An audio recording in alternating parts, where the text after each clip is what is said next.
বড় ব্রিজ হচ্ছে আত্মারপাড়া ওই সাইডে, ওই যে বড়। আসসালামু আলাইকুম গাইস, চলে আসলাম আর একটা নিউ ব্লগ নিয়ে। তো আজকে ব্লগটা হচ্ছে অনেক সুন্দর হবে। আমরা সাতলা ব্রিজে যাব, সাতলার ব্রিজটা আর ভিউটা আপনাদের মাঝে তুলে ধরার চেষ্টা করব।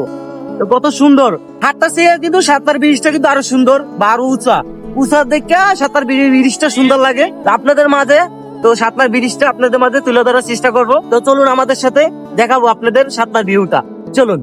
চলছে গাড়ি সাতলার পথে। তো আমরা এখন পর্যন্ত সাতলা যাই নাই, হাত্তার ভিতরে আছি। হাত্তা বাজার, এটা হচ্ছে আমাদের সেই হাত্তা বাজার, এক নামে চিনে হাত্তা বাজার। একবার যদি বলেন যে হাত্তা বাজার যাব, সবাই এক নামে চিনে, হাত্তা সাতলা বেশিরভাগই চিনে আমাদের হাত্তা বাজার। তো হাত্তা বাজারটা একটু আপডেট হয়েছে, আগের চেয়ে অনেক সুন্দর করছে।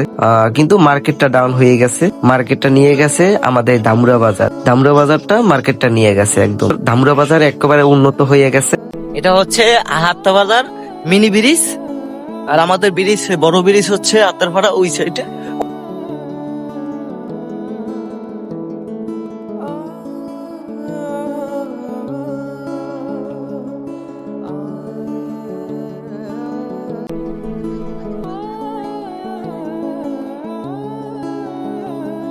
আপনাদের হাত্তা বাজার দেখাই না শেষ, এখন রওনা দিছি সাতলার উদ্দেশ্যে। আমরা সাতলা যাইতে আছি। এখানে আবার দেখা যায় সাত মাথা খেজুর গাছ। তো খেজুর গাছটা ভেঙে গেছে, আগের মতন সেই সাত মাথা নাই, এখন মাথা আছে তিনটা, আগে সাতটা ছিল, এখন হয়ে গেছে তিনটা। এটা হচ্ছে আমাদের নয়াকান্দি রেস্টুরেন্ট অনেক সুন্দর করছে। তার পাশে বড় একটা ফ্ল্যাট করছে। এই ফ্ল্যাটটা কমপ্লিট হলে ভাড়া দেওয়া হবে। সাতলা যারা শাপলা দেখতে আসবে তাদের জন্য এই হোটেলটা করা। হোটেলটায় সবাই নিতে পারবেন ভাড়ায়, একদিনের জন্য, 2 দিনের জন্য, এরকম ভাবে। এর জন্য এই রেস্টুরেন্টটা করছে। হোটেলটা অনেক সুন্দর করছে, অনেক বড় করছে, 4তলা 5তলা। তো আর বেশি দিন কিন্তু নাই শাপলা পুরতে, খুব শিগগিরই আসতেছে। এখানে কিন্তু সব বড় বড় সেলিব্রিটি, বড় বড় গায়ক আমাদের বরিশালে আসে। আমাদের সাতলা খুবই ভাইরাল পার্সন বা খুবই ভাইরাল জায়গা। এখানে এমন কেউ নাই সেলিব্রিটি না আসছে, কিন্তু কারোর সাথে আমার দেখা হয় না। আশা করি এই বছর যদি আসে ইনশাল্লাহ দেখা করার চেষ্টা করব সবার সাথে। আর আমরা এসে পড়েছি সাতলা ব্রিজে। সাতলা ব্রিজের কথা আর কি বলবো, সাতলা ব্রিজটা অনেক সুন্দর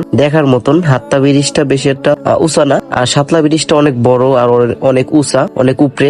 নিচের দৃশ্যগুলো অনেক সুন্দর দেখা যায়, নদীর দৃশ্যগুলা, গাছপালা অনেক সুন্দর দেখা যায়। এই জন্য সাতলা ব্রিজে বেশি মানুষ এখানে আসে, আইসা ছবি টবি তুলে টিকটক মিকটক করে দেখলাম। তো ভিডিওটা এই পর্যন্ত শেষ, ভালো থাকবেন, আপনাদের সাথে দেখা হবে নেক্সট কোনো ভিডিওতে। আসসালামু আলাইকুম।